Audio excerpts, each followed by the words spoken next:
Bonjour, mon nom est Clifford Matthews pour Ciné Techno et voici ma critique du jeu PD3, maintenant disponible sur la PS5. Le PD3, évidemment c'est la suite de PD2, qui est tout simplement un shooter. Alors c'est un shooter de troisième personne auquel on est en équipe de 4 qui veut tout simplement faire du cambriolage, voler des banques, voler de d'autres gangs, ainsi de suite, afin d'accumuler le plus d'argent possible. Alors, c'est un multiplayer, comme j'ai mentionné. On fait une équipe de 4.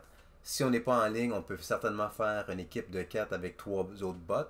Mais c'est certainement un jeu qu'on apprécie davantage en jouant avec 3 de nos meilleurs amis.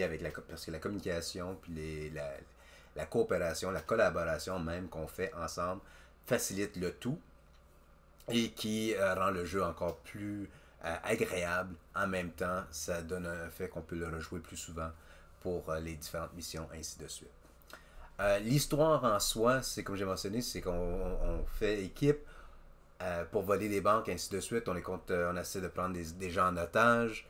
Alors, si jamais que si tu veux vivre une expérience cinématographique de faire des heists, si tu veux, c'est un jeu pour toi. Comparativement à PD2, pour les amateurs de PD2, ou de PD, pardon, c'est un jeu auquel on peut faire des configurations, on peut avoir des différentes armes selon les missions. Mais PD2, on y avait au-dessus d'une centaine de différentes, si pas plus, des armes. Dans ce cas-ci, on est un peu plus limité. Par contre, les armes qu'on a à notre disposition, je trouve qu'ils sont un petit peu plus effectifs. Alors, on peut les rehausser, mais il y a moins de gossage, si tu veux, pour décider quelle arme qu'on veut. Chaque arme est plus efficace dans son utilité. Par contre, ça étant dit, c'est que pareil comme PD2, PD3, il y a plusieurs bugs. Alors souvent, on peut voir soit des plantes qui traversent un mur de façon magique, ou bien des personnages qui reculent pour aucune raison, ou bien ça glitch. Alors, on dirait vraiment que il va y avoir des patchs, j'imagine, plus tard, mais on dirait que c'est un jeu auquel est fait pour être un DLC. Alors, ça va être des patchs, ainsi de suite. Et on est un peu limité au point de vue des missions. Alors, oui, l'histoire est très courte. Les missions qu'on peut faire, c'est très court aussi. C'est quasiment les mêmes maps, si tu veux, quand on joue en multijoueur. Ça étant dit, est-ce que c'est amusant? Oui. Est-ce que c'est un rehaussement de PD2? Absolument. Mais encore là, on dirait qu'il y a des petits rehaussements qu'on pourrait faire ou télécharger plus tard. Alors on dirait que c'est toujours un jeu en développement et non un jeu fini. Cependant, la musique de la trame sonore de ce jeu est très captivant. Parce que selon le jeu, je vais donner un exemple, quand on commence le jeu, la musique est très serein. Alors tout est calme, tout va bien. Puis là, tout d'un coup, on rentre dans une banque. Puis là, notre mission, c'est tout simplement aller dans le coffre-fort. Mais là, il faut tout simplement faire détourner, aller briser le bris de sécurité ou les caméras, ainsi de suite. Mais si on fait un mauvais pas où on porte attention à ce qu'on fait, comme les agents de sécurité, au lieu de nous tirer, ils vont nous demander de nous escorter à l'extérieur. Mais si ça devient de plus en plus violent, la musique nous suit. Qui veut dire que plus l'action augmente, plus intense devient la musique. Alors j'ai trouvé ça super cool, super sympathique.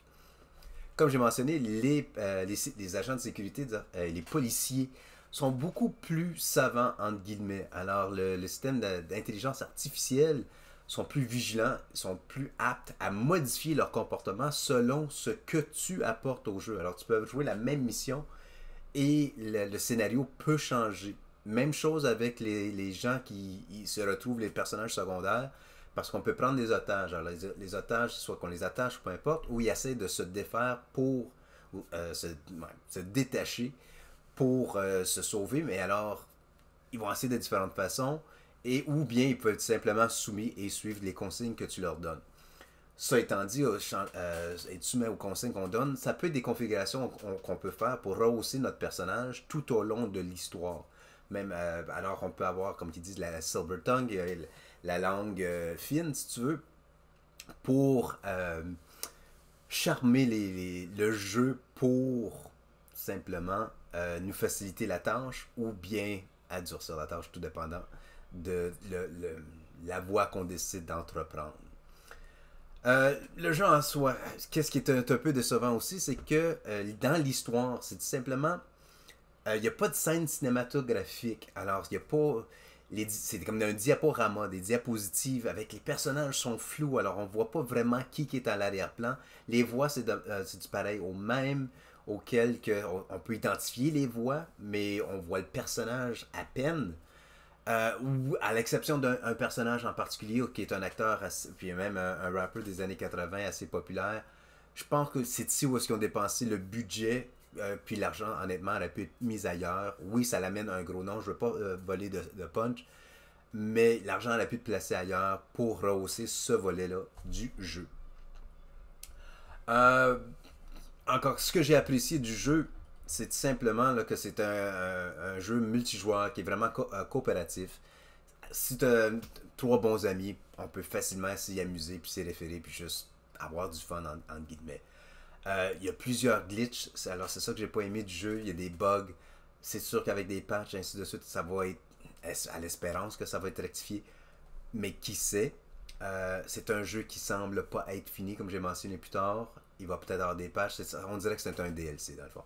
Que c'est toujours un pay-to-play auquel on va avoir plus de missions plus tard, mais le jeu, on dirait qu'il n'est pas assez complet. Visuellement, lorsqu'on est dans le jeu tel quel, la gameplay, pour un shooter, c'est très, pas nostalgique, mais c'est très répétitif, c'est fluide, à l'exception des bugs auxquels on peut faire un glitch ainsi de suite, mais le jeu en soi, c'est très très très familier. Alors si vous êtes amateur de shooter, il n'y a rien de sorcier, c'est du pareil au même. La trame sonore est bien, j'aime bien la panoplie de différentes musiques qu'ils ont incorporées dans le jeu. Euh, les adversaires tels quels, ils s'adaptent à ce que tu fais, alors c'est très plaisant de ce côté-là. Alors que s'ils donnent un fait qu'on peut le rejouer à plusieurs reprises, puis pas avoir à faire face à la même situation, au même scénario à chaque fois. L'histoire demeure la même, mais l'histoire change selon nos actions. Euh, c'est ça. Alors, techniquement, est-ce que j'aime le jeu? Je l'ai apprécié. Très amusant de jouer avec des collègues ou des amis en ligne.